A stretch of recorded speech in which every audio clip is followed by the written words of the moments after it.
Through you, Mr. President. Through you, Mr. President.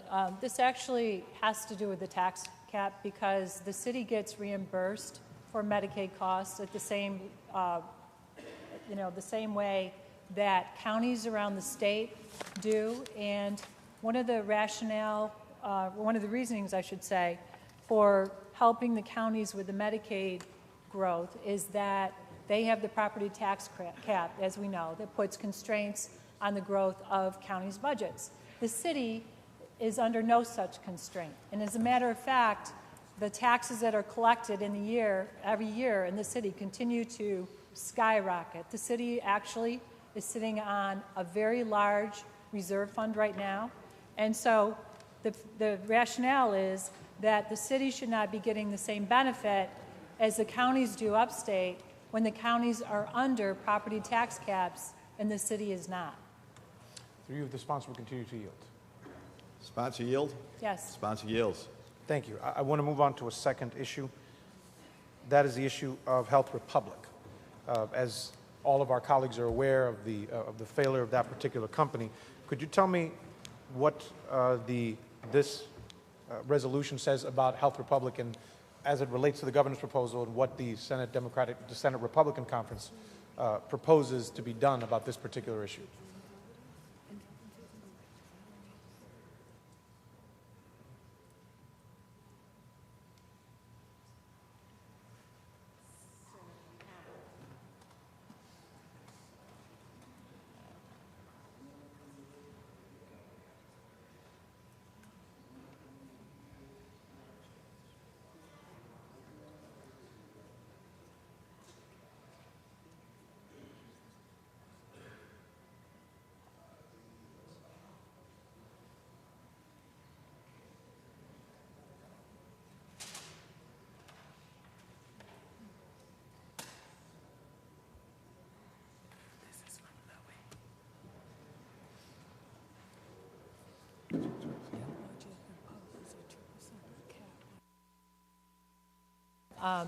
This actually is a three-part process that has been identified. First, we would repeal prior approval for future issues to change the system as to how it's structured now. We would also have the Department of Financial Services to expedite the liquidation process to determine the losses, which we need to have an exact figure. And finally, we would require the executive, the governor, to identify funds to reimburse the hospitals and the doctors that have been hurt through this ordeal. Through you, Mr. President, the senator will continue to yield. Yes. Senator yields. Thank you, Mr. President. So there is, on page 20 of the resolution, there is a paragraph that relates to Health Republic. I'm trying to look to see if there is a corresponding language within the bill language itself. Yes, Senator, there is in Part C. Part C. Yes. Thank you. Through you, Mr. President, if the sponsor will continue to yield. Sponsor yields. I want to move on to a third issue. Since I don't have that much time, I just want to make sure that I'm clear on some of these things before I speak on the bill. Third issue, through you, Mr. President, the New York State of Health. Could you tell me what the resolution does regarding the New York State of Health, of the health exchange in the state of New York?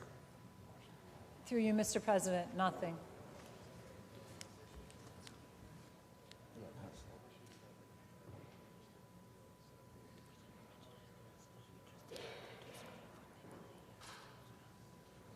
Mr. President, if the senator would continue to yield. Senator Yes. yields. Yes. Thank you. Since nothing means that it's not funded at all, what happens to the millions of folks that have already used it, or the hundreds of thousands of people that could potentially use it? Would it cease to exist? I'm not sure what would happen to the exchange. Mr. President, the governor said it would be self-sustaining when he set it up, and so we're just, going ahead with the executive proposal. Through you, Mr. President, the senator will continue to yield. Sponsor yields. Yes. So you're referring to what the governor said originally, as far as over time it would become self-sustaining. Is it self-sustaining now? Does it no longer require funding? Through you, Mr. President, no one has said otherwise.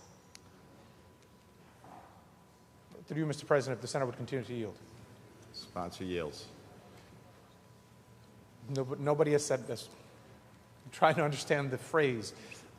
Is this New York State of Health self-sustaining so it no longer requires funding? Is that what you're saying? Through you, Mr. President? Through you, Mr. President, it does have funding. Wait, correct. I was about to say.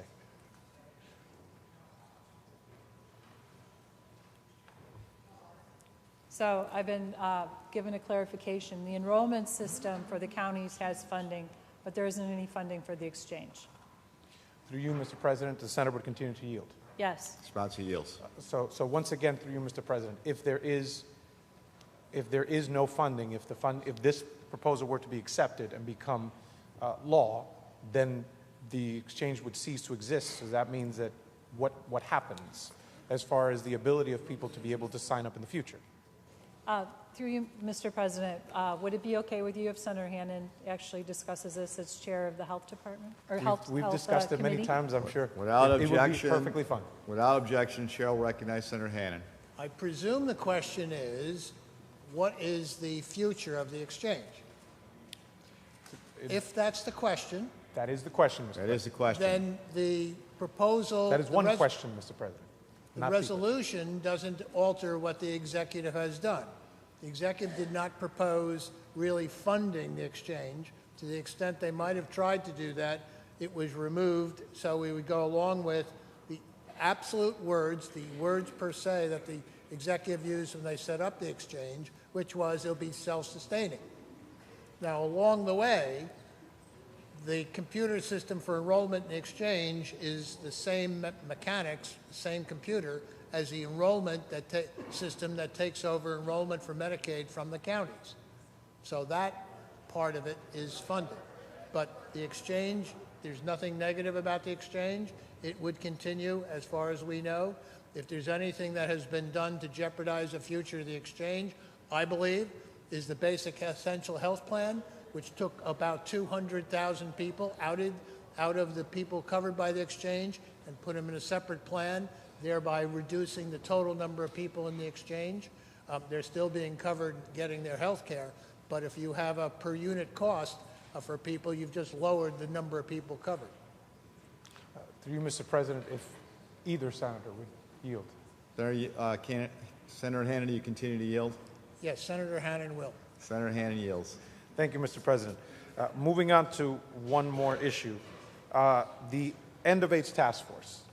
The End of AIDS, or the Ending the Epidemic report that was put out just a few months ago. There were and obviously it was put together by the governor, the task force itself, and the report was put out by that entity. The proposals were accepted, so to speak. It was agreed that these things need to happen, and it was funded at a particular level in the governor's proposal.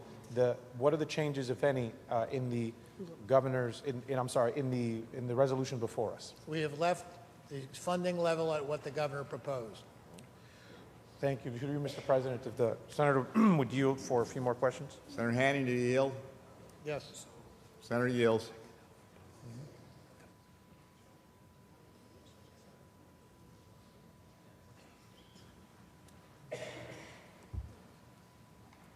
Actually, I want to go back, through you, Mr. President, I want to go back to Health Republic to talk about Health Republic for just a little bit. There is, related to Part C, and then what is in Part C related to Health Republic, as we talked about earlier, there's one part that is in there related to prior approval, but as far as the other two parts that were discussed by Senator Young, where are those? Are they in Part C, or are they someplace else? Let me get the question. I'm sorry, Senator, I didn't get the question. They were trying to give me the answer before I got the question. Yes, Mr. President, I will ask again.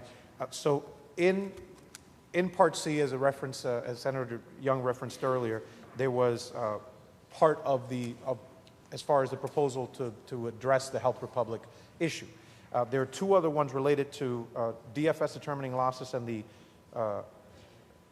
the third one. The question is, where is that? Is that in Part C as well, or?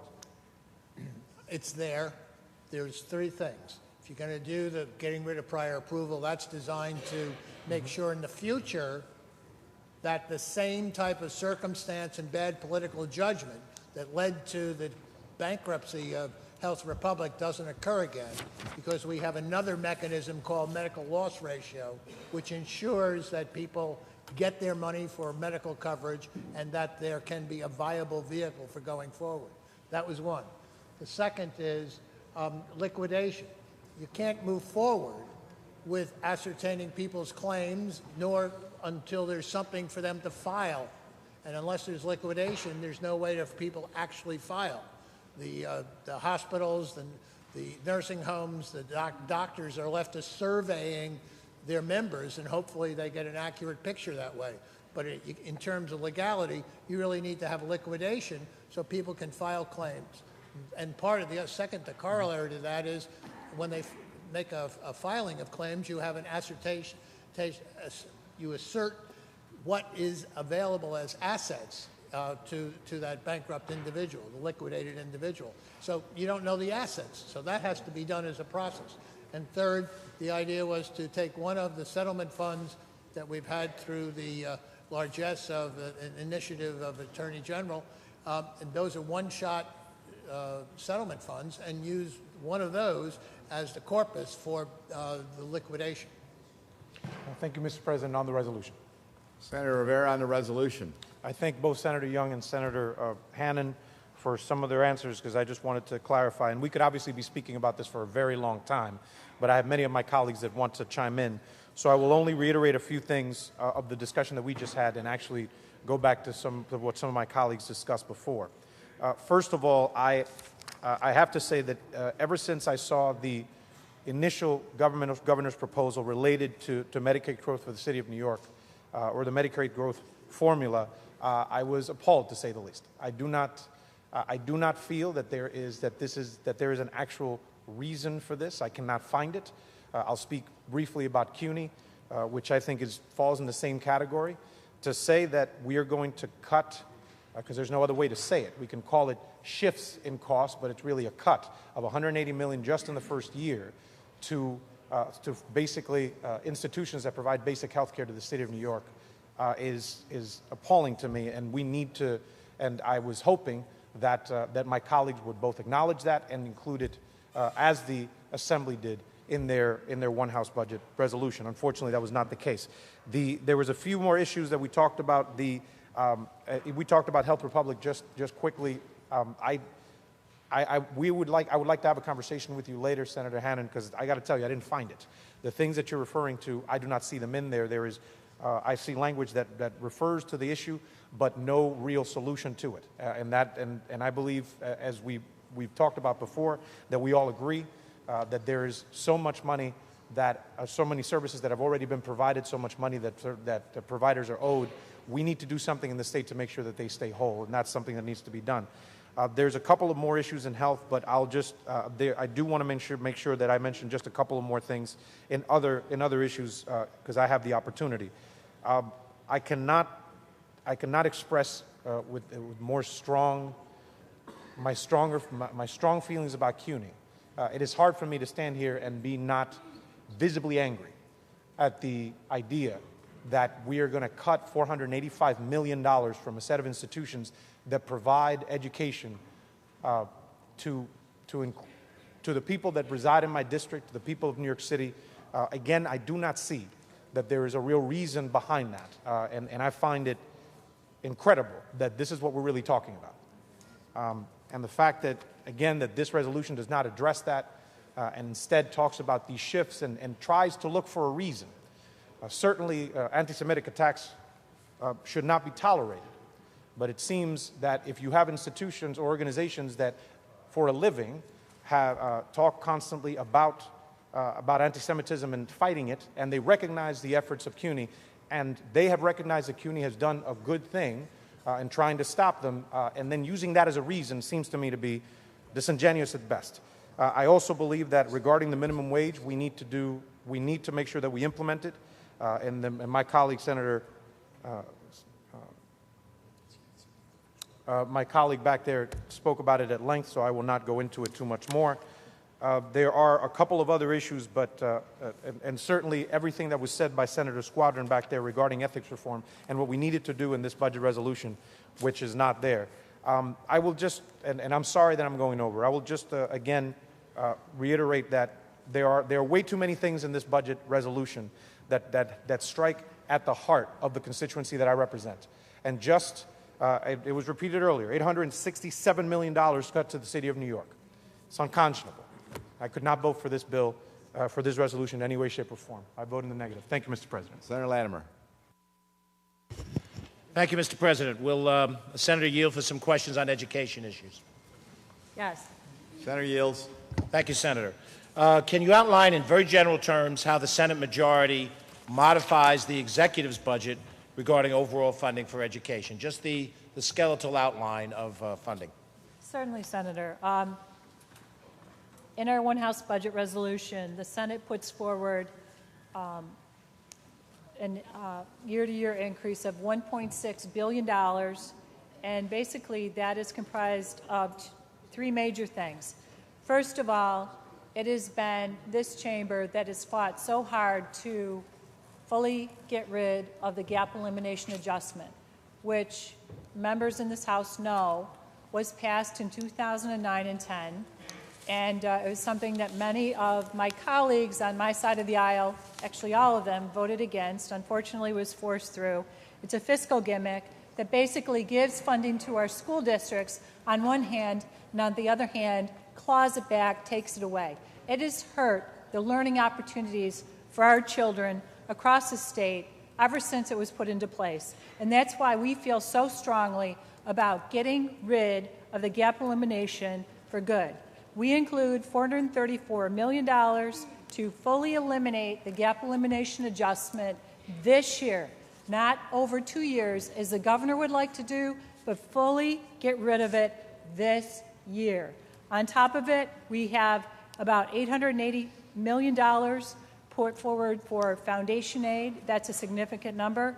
And then the rest of the budget has to do with expense-driven aids. Will the Senator continue to yield? Yes. Senator Thank you. yields. Thank you.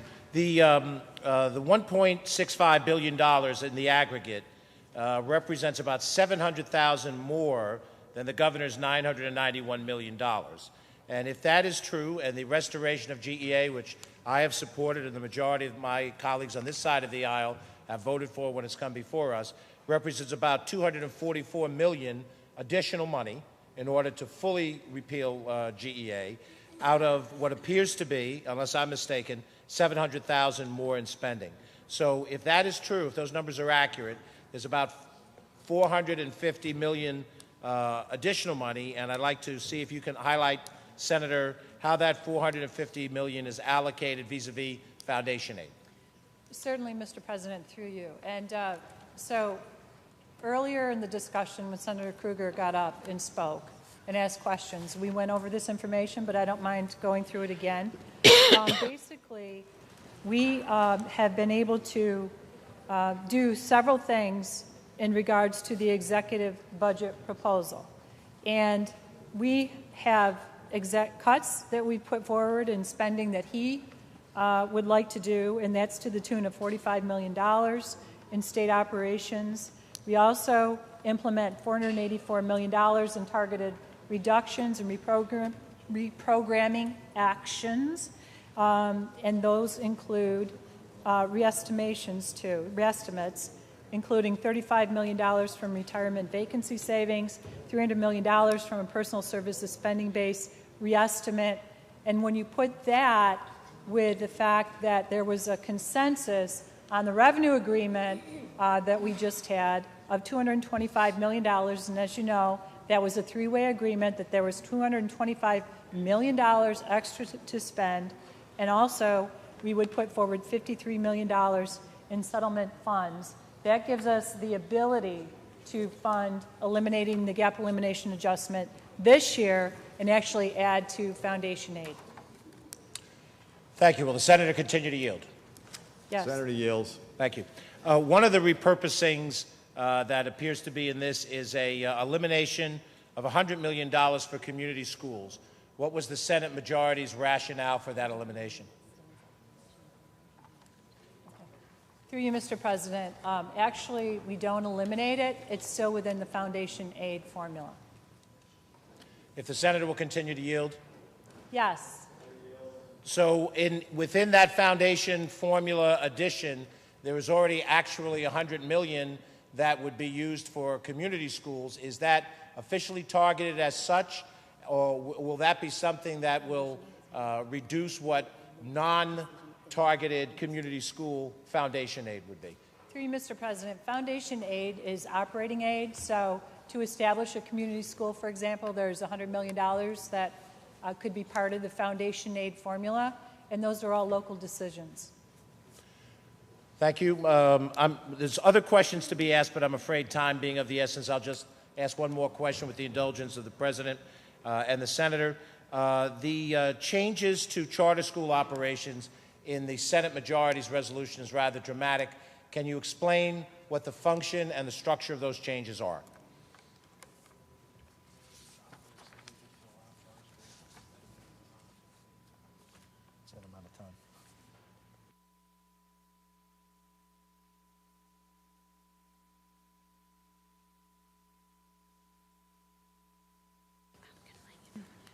Thank you, Mr. President, through you.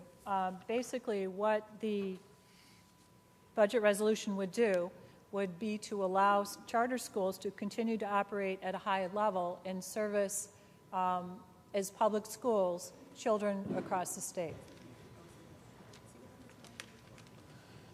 If the senator will yield. Certainly. Senator, Thank you. sponsor yields to an additional question. I think we'll try to get a little more specificity on that as we go to the conference committees. It's a very important policy issue. Another important policy issue is whether or not there are any resources targeted to districts that have an increase in ELL students. Does the Senate majority make any provision in this resolution for that purpose? Through you, Mr. President, that actually is accounted for in the foundation aid. Mr. President, Madam Senator, thank you very much for your time. Thank you. Thank you, Senator Latimer. Senator Hoylman. Thank you, Mr. President. Would the sponsor yield to a few questions? Of course, for you. Thank Sponsor you. yields. Thank you. And she's been working hard this afternoon. My specific question, Mr. President, initially concerns the capital budget, the Environmental Protection Fund. Could the sponsor explain the difference between the one House resolution and the executive's budget proposal in the area of climate change mitigation and adaptation programming?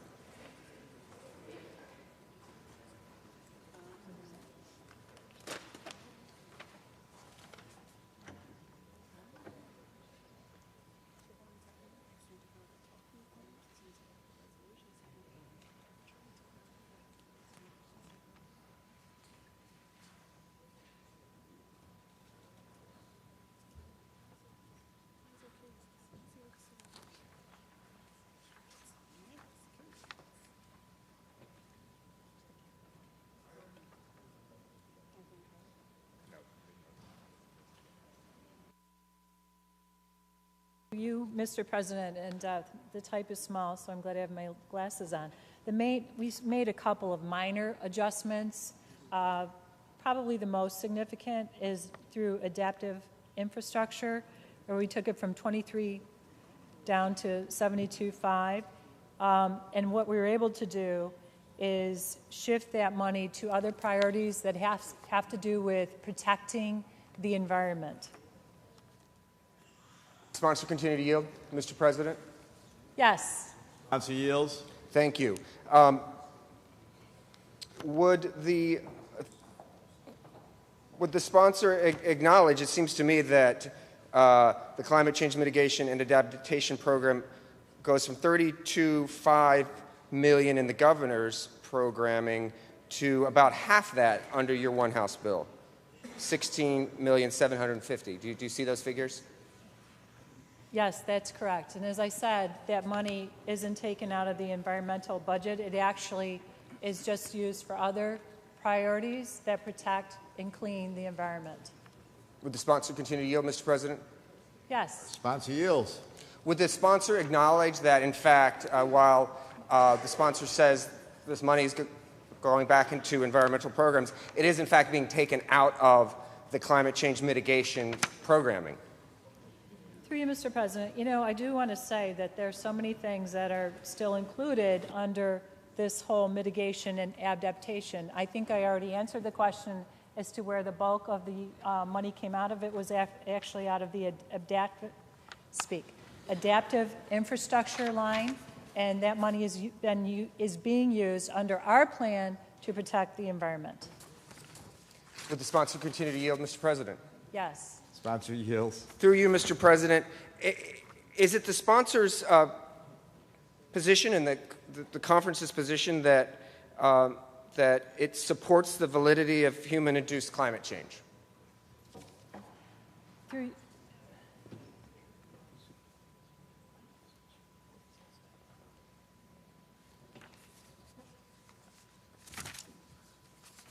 President, we do support the whole notion of climate change because the weather is changing all the time. What we have questions about is whether it's human-induced or not.